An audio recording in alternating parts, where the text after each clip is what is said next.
I'm John Klopstock from Axium Technologies. We're an open platform video management solution provider.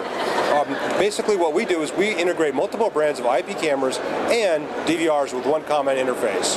Okay? Thus, there are never any annual license fees with Axium Technology products. Right? You can integrate your multiple branded IP cameras and DVRs with one common user interface. In addition, you can create custom salvos from any device, whether it be a DVR or an IP camera. Over here, we have our network video recording server platform. This device can record 36 channels in real time in high def on every channel. Okay? The total recording throughput on our device is 320 megabits per second, one of the very best in the business. Okay? Again, it records multiple brands of IP cameras, and we support multiple codecs all at the same time. H.264, MPEG-4, and Motion JPEG all at the same time. Our high resolution capability is in excess of 10 megabits per second. Okay? That's basically what we do as a company. What is your opinion, for example, between OnVIF and PCA? Do you support some protocol? Oh, okay. Actually, can I share something with you? If we can put this on pause for a second, I will be happy to share my opinion on OnVIF and PSIA with you. Okay? Your system, I didn't understand, is it open? Yes, we're a 100% open platform. So, with regard to OnVIF and PSIA, we view them as basically not a very big deal. The bottom line is they provide an HTTP CGI interface for software manufacturers like us. Okay? For us, it's no big deal because we can just incorporate either one. We support both PSIA and OnVIF at the same time, simultaneously. Okay? So the bottom line is that OnVIF and PSIA, they are good, request video control aspects, right? They don't provide a video codec standard, right? Okay. So, they're good for integrating, your camera with a nice tool set, right? However, they don't provide a video codec standard. But, again, we can support both. So they both provide an awful lot of value, to the process. So we're not pro OnVIF, we're not pro PSIA. We think that they're both good, right? And whatever version you would like to use, we support. Okay, what is your opinion? Two trends. First, where to go the IP cameras? Which way? Okay, with regard to IP camera trends, we definitely see it moving towards megapixel, right? Higher resolution, higher frame rate capability is where it's at. I mean, the bottom line is people want to see high definition, right? They see it at home on their TV. They're sick and tired of looking at a robbery or a holdup in a convenience store and not being able to make out the face of the individual, right? Now, the cost per channel of doing IP has come down quite a bit, significantly, right? I mean, we do it for under $100 a channel, US. So, on that end, we definitely see the move towards IP and megapixel being a move. We see D1 as being a legacy technology from analog. Okay, you are from USA, correct? Yes, I'm from the United States, but I run a global company. Okay, the question is about the USA. How do you think when the IP will overbid the analog video?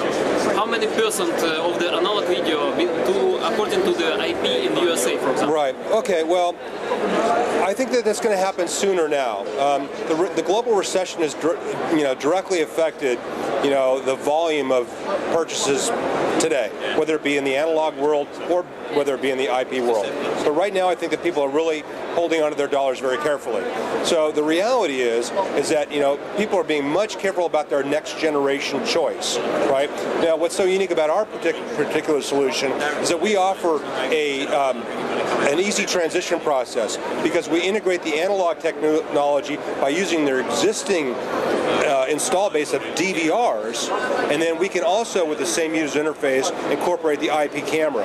Whether you want to use D1 resolution IP cameras or megapixel IP cameras. They all work simultaneously. So thus, we make that transition to IP much easier and quicker, right? It's not nearly as costly as changing everything out at one time, right? So we see this as being a big trend, right? People requesting, oh, okay, I've got 4 buildings with IP cameras, with DVRs from Pelco, right? And I have a 5th building that I'm just building right now, and I want that to be IP. Right now, there's not a lot of solutions for that, right? Well, with our software, we can do that, and we can provide a seamless solution. And we see that as being a huge trend moving forward, is the openness and the capability to integrate multiple platforms, okay? And becoming less costly as well on a per channel basis, okay? About the video analytics, do you support some video analytics, and what do you think about where the analytics is? Yeah, we think analytics is definitely going to be the wave of the future, because with this high megapixel bandwidth that you have, right? A typical... What is your opinion? What is analytics? Can you tell what is analytics? Sure. Okay. Well, let me cover why your first question, and then I'll cover your second one.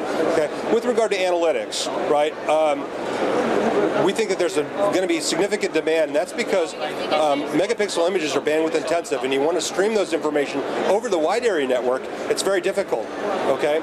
However, if it's just metadata from the analytics, you can just stream that data and handle that much differently, right? And that's one of our key core technologies, is that we offer a way to deal with just the metadata and then to fetch, okay, the video based on the analytic information that's coming to us, okay? Or, demand it, right? Fetch or demand. A lot of people are used to the term video on demand. Well, it's the same principle in the security industry. So we do that. Now, with regard to the capabilities of analytics and how I define analytics, I think that that's a very broad topic, but the bottom line is that whether you're doing facial detection, facial recognition, tripwire, unattended object, missing object, any of these type of core technologies is going to be more and more valuable to people because, again, we don't have the time to review our video in real time. The analytics provide us a way of looking at the actual event. We go to the event, we bring up our video. And frankly, again, this is part of our core technology. We have a very powerful event-driven monitoring system with our product. Do you agree with the opinion that analytics, this is which help us to find the data faster and more flexible? Okay.